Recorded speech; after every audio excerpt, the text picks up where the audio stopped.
এই ফুল অনেক শান্তির প্রতীক। এরা নিজ নিজ জায়গায় থাকে এবং নিজে মানুষকে সৌন্দর্য দেয়, আনন্দ দেয়।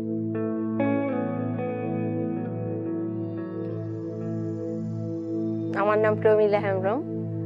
আমি কল্যাণ কর্মী হিসাবে এখানে কাজ করি। এটা অস্থায়ীভাবে কিছু সময় তারা এখানে আসে। টিনেজের মেয়েরা, শিশু, তারা ধর্ষণের শিকার হচ্ছে। আমি তাদের সঙ্গে বসি, তাদেরকে জানাই যে তাদের অনেক কষ্ট হয়। মানুষের দুঃখ, নারীদের দুঃখ, নারীদের কষ্ট, সহভাগী হওয়া এবং তাদের সেটা দূর করা।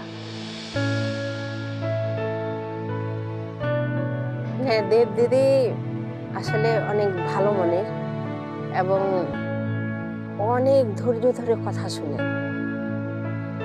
দেব দিদির সঙ্গে আমাদের অংশীদারিত্বে যে আলাপ ছিল, তাদের আমাদের লাভ, আমাদের ভালো হচ্ছে যে একটা খ্রিস্টান ফ্যামিলি যেন নষ্ট না হয়। হ্যাঁ, দেব দিদির সঙ্গে আমরা পরামর্শ করি, মানে কি করা যায়। তখন আমরা সলিউশন আমরা বার করি।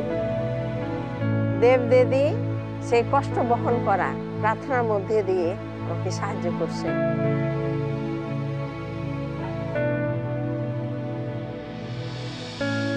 আমরা এই বাগানের ফুল আমরা দেখতে পাই যে অনেক সুন্দর ফুল।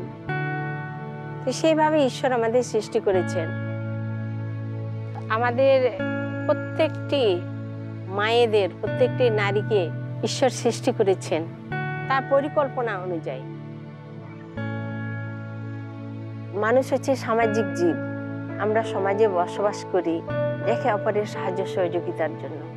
কিন্তু যখন একটা পরিবারে অশান্তি থাকে তখন সবাই অশান্তিতে থাকে।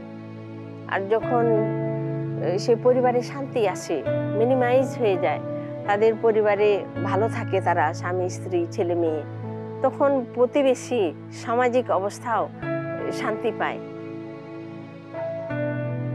আমাকে অনেক ভয় দেখানো হয়, কিন্তু আমি কখনোই ভয় পাই না, শুধু প্রার্থনা। আমার বিশ্বাস, আমার হৃদয়ে বিশ্বাস যে ঈশ্বর সবকিছু করতে পারেন। কারণ এটা আমরা মানুষের মধ্যে শান্তি আনতে পারি না, কিন্তু ঈশ্বর পারেন।